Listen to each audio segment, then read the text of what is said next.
नमस्कार सम्पूर्णमा म स्नेहा झा र आज म आएको छु यहाँ रिभ्यू गर्नको लागि एउटा प्रोडक्ट जुन चाहिँ एकदमै एक्साइटिङ प्रोडक्ट छ। यो प्रोडक्टको नाम हो निजी पावर ब्याङ्क। यो निजी पावर ब्याङ्क चाहिँ यार्सा टेकको आफ्नै प्रोडक्ट हो। स्वदेशी प्रोडक्टहरूको कमी देखेर चाहिँ पोखरा स्थित यार्सा टेकले चाहिँ एउटा पावर ब्याङ्क आफ्नै लन्च गर्नुपर्छ भन्ने डिसिजनका साथ चाहिँ यो पावर ब्याङ्क लन्च गरेको। अब नेपालमा अहिले धेरै जस्तो लोड सेडिङको प्रब्लम धेरै ठाउँमा कम भइसके तापनि अहिले पनि यो पावर फ्लक्चुएसन हुने होइन भोल्टेज माथि तल हुने यस्तो समस्याहरू चाहिँ अहिले पनि एकदमै हामीले देख्न सक्छौँ। सो त्यही सबै प्रब्लमलाई चाहिँ कम गर्नको लागि चाहिँ यार्सा टेकले चाहिँ आफ्नै पावर ब्याङ्क चाहिँ लन्च गरेको छ।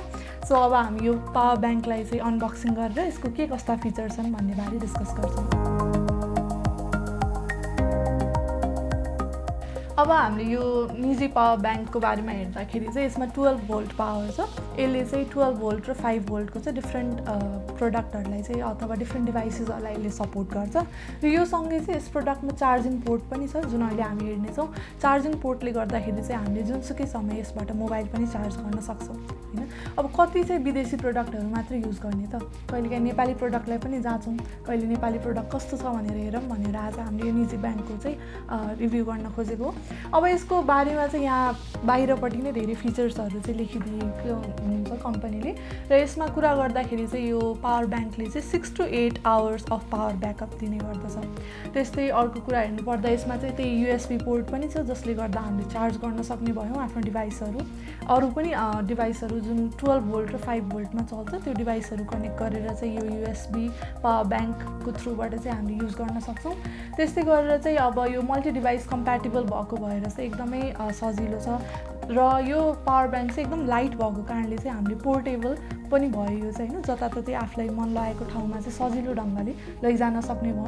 त्यसले गर्दा पनि यो एकदमै हामीलाई हेल्पफुल मलाई जस्तो लाग्यो। यो प्रोडक्ट चाहिँ लाइट वेट भएको भएर क्यारी गर्नलाई सजिलो छ। र यो प्रोडक्टको लागि चाहिँ कम्पनीले 1 इयरको वारेन्टी पनि दिनुभएको छ। 1 इयर वारेन्टी हुँदाखेरि चाहिँ अब त्यो बिचमा चाहिँ यो प्रोडक्ट केही भयो भने उहाँहरूले चाहिँ 1 इयरको यसको लागि वारेन्टी दिनुभएको छ। र बिचमा पनि यदि म्यानुफ्याक्चरिङ केही फल्ट भएको छ भने चाहिँ कम्पनीले यो प्रोडक्ट नै रिप्लेस गर्ने जिम्मेवारी पनि लिनुहुन्छ। त्यस्तै गरेर अरू कुरा गर्नुपर्दाखेरि चाहिँ यसमा 8800 mAh को चाहिँ ब्याट्री छ। अनि यो ब्याट्रीले गर्दाखेरि चाहिँ मैले कुरा गरिहालेँ 6 to 8 आवर्स अफ ब्याकअप दिने गर्दछ। अनि यसको म्याक्स आउटपुट करेन्ट चाहिँ 2.4 A को छ। र वर्किङ टेम्परेचर चाहिँ -20 डिग्री सेल्सियसदेखि 65 डिग्री सेल्सियससम्म चाहिँ यो पावर ब्याङ्क चाहिँ काम गर्छ। ल अब हेरौँ न त यसको आउटलुक कस्तो छ भनेर। सो प्याकेजिङ चाहिँ यस्तो रहेको छ। उहाँहरूले एउटा केबल सहित पनि यसलाई दिनुभएको छ। अब पोर्टेबल हुनको लागि प्लस यसलाई चाहिँ वालमा पनि माउन्ट गर्न सक्ने भएर उहाँहरूले यसरी ब्याकमा यो वाल माउन्ट पनि दिनुभएको छ। र सँगसँगै चाहिँ पोर्टेबल ह्याङ्गर पनि हामीले पाउँछौँ यो डिभाइसमा। त्यही भएर चाहिँ तपाईँहरू कतै जाँदै हुनुहुन्छ भने पनि यो युएसबीलाई चाहिँ त्यसरी युज गर्न सक्नुहुन्छ पावर ब्याङ्कलाई। अर्को कुरा हेर्दाखेरि चाहिँ यो लङ समयको लागि अथवा लामो समयसम्म टिकाउनको लागि चाहिँ यसमा एकदमै हाई ग्रेडको प्लास्टिक युज गरिएको छ।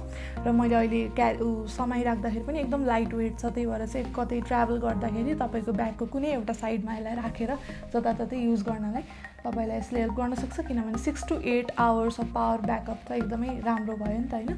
अनि अब यहाँनिर हामीले हेर्न सक्छौँ चार्जिङ पोर्ट पनि रहेको छ जसले गर्दाखेरि चाहिँ तपाईँले मोबाइल चार्ज पनि गर्न सक्नुहुन्छ। यसमा चाहिँ हाई ग्रेड प्लास्टिक युज गरेको भएर चाहिँ कम्पनीको अनुसार चाहिँ यो लामो समयसम्म चल्ने गर्दछ। सो यो प्रोडक्ट अहिलेको लागि चाहिँ नेपाली रुपिस 3000 मा चाहिँ लन्च भएको छ। त्यही भएर चाहिँ यो एकदमै तपाईँहरूको लागि युजफुल र अफोर्डेबल पनि रहेको छ। अब नेपाली मार्केटमा आफ्नै नेपाली प्रोडक्ट भएको भएर चाहिँ यसलाई सबैजनाले चाहिँ युज गरेर मन पराइदिनुहुन्छ भन्ने कम्पनीले चाहिँ आफ्नो आशा राख्नु भएको छ। यसमा मैले हेर्नु पर्दाखेरि चाहिँ आउटलेट पोर्टको कुरा गर्दाखेरि यसमा 1 USB र 2 DC ब्यारल भनेर लेख्नु भएको छ। र इन्डोर युजको लागि भनेर मात्रै यसमा बताइएको छ।